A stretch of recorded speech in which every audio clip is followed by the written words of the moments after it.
ಅಮ್ಮ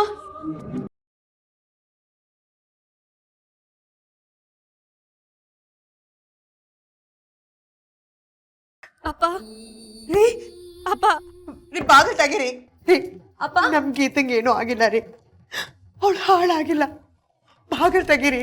ಹೌದಪ್ಪ, ಅಮ್ಮ ಹೇಳ್ತಿರೋದು ನಿಜ ಅಪ್ಪ. ವಿಜಯ್ ನನಗೇನು ಮಾಡಿಲ್ಲ ಅಪ್ಪ. ಪ್ಲೀಸ್ ಬಾಗಿಲು ತೆಗಿಯಪ್ಪ. ರೀ ಬಾಗಿಲು ತೆಗಿ. ಅಪ್ಪ ಗೀತಾ, ನಿಮ್ಮಪ್ಪ ಏನಾದ್ರು ಹೆಚ್ಚು ಕಮ್ಮಿ ಮಾಡ್ಕೋತಾ ಇರ್ತಾರೆ, ನೀನು ಕಿಟಕಿಲಿ ನೋಡ್ಕೊಂಬ ಹೋಗಮ್ಮ. ಹೋಗು. ಯಾಕ್ರಿ ಯಾವಾಗ್ಲೂ ಈಗ ಹಠ ಮಾಡ್ತೀರಾ? ಬಾಗಿಲು ತೆಗೀರಿ ರೀ, ಬಾಗಿಲು ತೆಗೀರಿ ರೀ. ಅಪ್ಪ ಅಪ್ಪ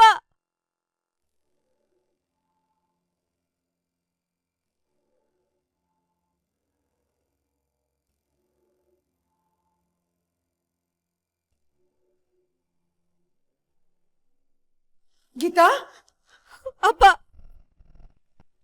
ಅಪ್ಪ ಗೀತಾ,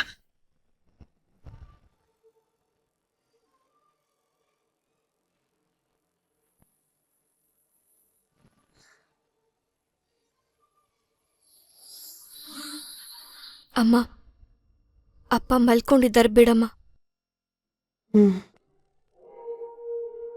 ಈಗಾಗಿರೋ ಆಘಾತಕ್ಕೆ ಅವ್ರಿಗೆ ನಿದ್ದೆನೆ ಮದ್ದು. 1-2 ಗಂಟೆ ಚೆನ್ನಾಗಿ ನಿದ್ದೆ ಮಾಡ್ಲಿ. ಬಾಮ್ಮ, ಕಿಟಕಿ ಹಾಕು.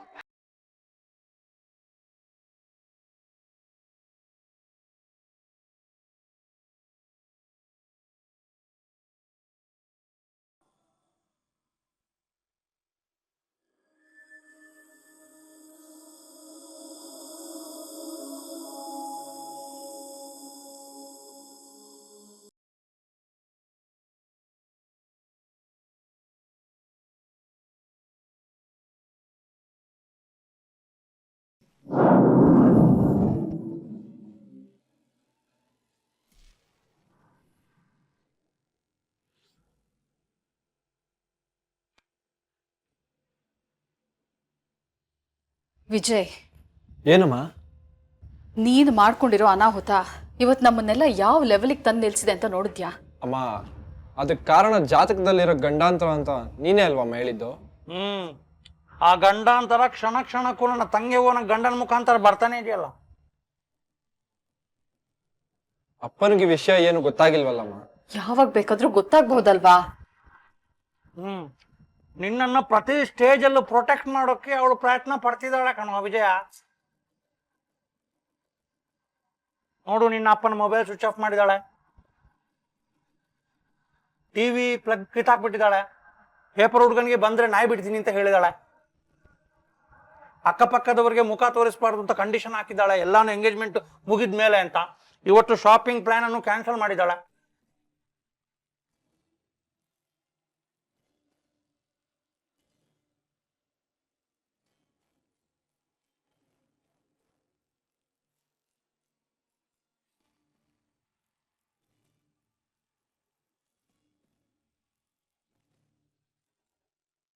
ಸಿತಾರಾ, ಪ್ಲೀಸ್ ನೀನ್ ಸುಮ್ನಿರ್ತೀಯಾ? ನೋಡು, ಅವನ ಮುಖ ಎಷ್ಟು ಡಲ್ ಆಯ್ತು. ವಿಜಿ, ನೀನ್ ಇದ್ರ ಬಗ್ಗೆ ತಲೆ ಕೆಡಿಸ್ಕೊಳ್ಬೇಡ. ರಾಯಚೂರಿನ ಹುಡುಗಿ ಜೊತೆ ನಿನ್ನ ಮದುವೆ ಆದ್ರೆ ಸಾಕು. ಇರೋ ಗಂಡಾಂತರ ಕಳೆದು ಹೋಗುತ್ತೆ, ಆಮೇಲೆ ನಿನಗೆ ಏನೂ ಆಗಲ್ಲ. ಆದ್ರೆ ಇನ್ನು 3 ದಿವಸದಲ್ಲಿ ನಡಿಬೇಕಾಗಿರೋದು ನಿನ್ನ ನಿಶ್ಚಿತಾರ್ಥ, ಮದುವೆ ಅಲ್ಲ. ಮದುವೆ ತನಕ ನೀನು ಸ್ವಲ್ಪ ಹುಷಾರಾಗಿರ್ಬೇಕು ವಿಜಯ. ಅಷ್ಟರಲ್ಲಿ ಏನಾದ್ರೂ ಎಡವಟ್ಟಾದ್ರೆ? ಆಗಲ್ಲ, ಆಗಬಾರ್ದು. ಅದಕ್ಕೆ ವಿಜಿ, ನಾನು ಒಂದು ಒಳ್ಳೆ ಪ್ಲಾನ್ ಮಾಡಿದ್ದೀನಿ. ಅದಕ್ಕೆ ನೀನು ಒಪ್ಕೋಬೇಕು. ಎಲ್ಲ ನಿನ್ ಒಳ್ಳೇದಕ್ಕೆ. ಹೇಳಮ್ಮ, ನೀನೇನು ಹೇಳಿದ್ರು ನಾನು ಮಾಡ್ತೀನಿ. Very good. ಏನಿಲ್ಲ ವಿಜಿ, ಪ್ಲಾನ್ ತುಂಬಾ ಸಿಂಪಲ್. ನಿಶ್ಚಿತಾರ್ಥದ ದಿವಸ ಉಂಗುರ ಬದಲಾಯಿಸ್ತಾರೆ. ಆವತ್ತಿನ ದಿವಸ ರಾಯಚೂರಿನ ಹುಡುಗಿ ಪೂರ್ಣಿಮಾ ಕತ್ತಿಗೆ ನೀನು ತಾಳಿ ಕಟ್ತೀಯ.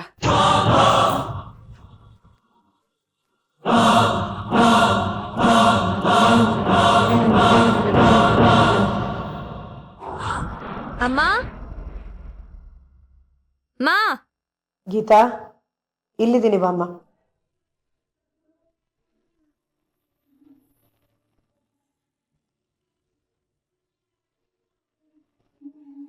ಅಮ್ಮ, ನನಗೆ ಯಾಕೋ ತುಂಬ ಭಯ ಆಗ್ತಾ ಇದೆ ಗೀತಾ. ಈ ವಿಡಿಯೋ ಎಲ್ಲಿ ಹೋಗಿ ತಲುಪುತ್ತೋ, ನಮ್ಮ ಕುಟುಂಬನ ಏನು ಮಾಡುತ್ತೋ ಅಂತ ಭಯ ಆಗ್ತಾ ಇದೆ ಕಣೆ. ಬೇಡ ಅಮ್ಮ, ಭಯ ಬೇಡ. ನೋವಾಗ್ತಿದೆ, ನೋವಾಗಿದೆ ನಿಜ. ಆದ್ರೆ ಒಂದ್ಸಲಿ ಹೆದರ್ಕೊಂಡ್ಬಿಟ್ರೆ ಎದುರ್ಸಕ್ಕಾಗತ್ತಾ ಹೇಳು? ಯಾರೋ ಬಂದ್ ಮನೆ ಬಾಗ್ಲನ್ನ ಹಾಕ್ಬಿಟ್ರೆ ಅದನ್ನ ನೋಡ್ಕೊಂಡು ಸುಮ್ಮನೆ ಇರೋದಕ್ಕಾಗತ್ತಾ ಹೇಳು? ತೆಕ್ಕೊಂಡು ನಡಿಬೇಕು. ಏನೋ ಕಣೆ, ನನಗದು ಒಂದು ಅರ್ಥ ಆಗ್ತಾ ಇಲ್ಲ. ಆದ್ರೆ ಆ ಗಂಡಿನ ಕಡೆಯವ್ರು ಹಾಗೆ ಮಾತಾಡ್ಬೋದಾ? ಎಲ್ಲಾದ್ರೂ ಹೋಗಿ ಸಾಯಿ ಅಂತಾರಲ್ಲ, ಏನ್ ನನ್ನ ಮಾಂಗಲ್ಯ ಕಿತ್ಕೋಬೇಕು ಅಂತ ಮಾಡಿದಾರ ಅವರು?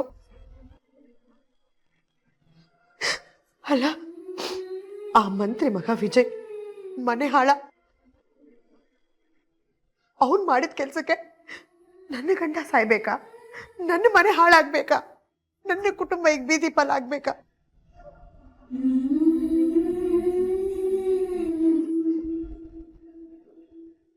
ಸತ್ಯ, ನಿಮ್ಮಪ್ಪ ಕಾವ್ಯನ ಅವ್ರ ಅಜ್ಜಿ ಮನೆಗೆ ಕಳಿಸಿ ಒಳ್ಳೆ ಕೆಲಸ ಮಾಡಿದ್ರು. ಇಲ್ಲ ಅಂದಿದ್ರೆ ಆ ಮಗುನು ಇದನ್ನೆಲ್ಲ ನೋಡ್ಕೊಂಡು ಅವಳ ಮನಸ್ಸಿನ ಮೇಲೆ ಏನ್ ಪರಿಣಾಮ ಬೀಳ್ಬೇಕಾಗಿತ್ತು ಹೇಳು?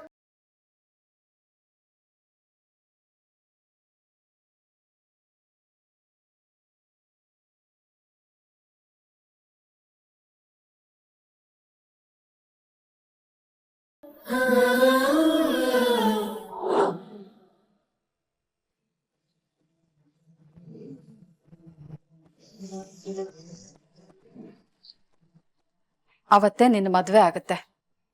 ಈ ವಿಷಯ ಯಾರಿಗೂ ಗೊತ್ತಿಲ್ಲ. ಆ ಕ್ಷಣದಲ್ಲಿ ಇದು ನಡೆದು ಹೋಗುತ್ತೆ.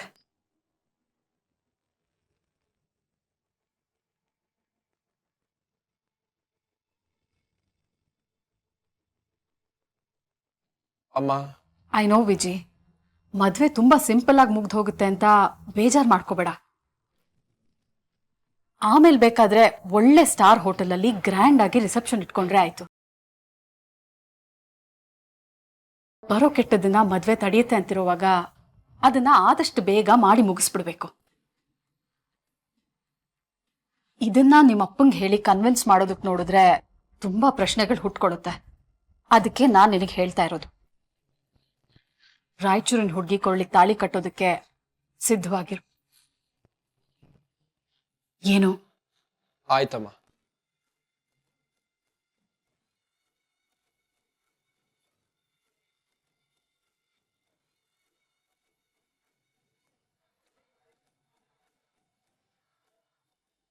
ನನ್ ಮುದ್ದು ಕಂದ.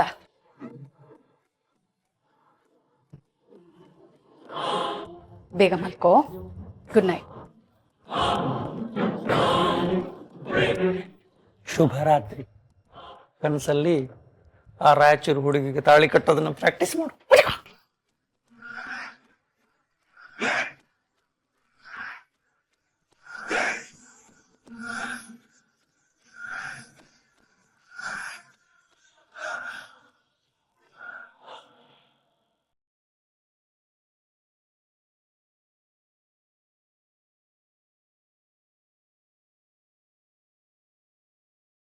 ಸರಿ ಗೀತಾ, ಹೋಗಿ ನಿಮ್ಮಪ್ಪ ನೆಪ್ಸು.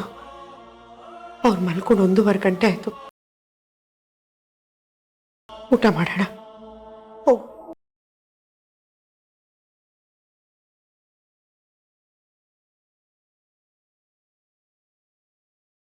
ಅಪ್ಪ, ಅಪ್ಪ, ಅಪ್ಪ, ಅಪ್ಪ ಹೇಳಿಪ್ಪ. ಅಪ್ಪ ಊಟ ಮಾಡಿ ಮಲ್ಗೋವಂತೆ ಎದ್ದೇಳಿಪ್ಪ. ಅಪ್ಪ, ಅಪ್ಪ. ಗೀತಾ, ಅವ್ರು ಚೆನ್ನಾಗಿ ಮಲಗ್ಬಿಟ್ಟಿದ್ದಾರೆ ಅನ್ಸುತ್ತೆ. ಆ ಕಡೆ ಕಿಟಕಿಲಿ ಹೋಗಿ ಕರಿಯಮ್ಮ.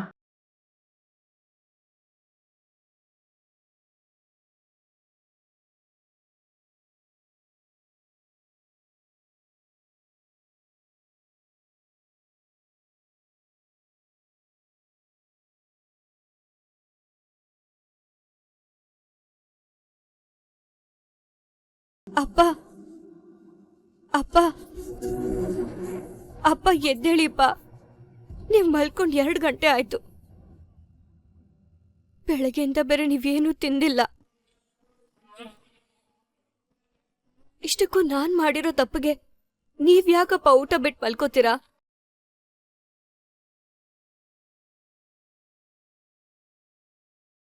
ಒಂದ್ ಸಣ್ಣ ಶಬ್ದಕ್ಕೆ ತಕ್ಷಣ ಎದ್ದೇಳ್ತಿದ್ದಪ್ಪ ಇವತ್ ಯಾಕಿನ್ನೋ ಹಾಗೆ ಮಲ್ಗಿದ್ದಾರೆ?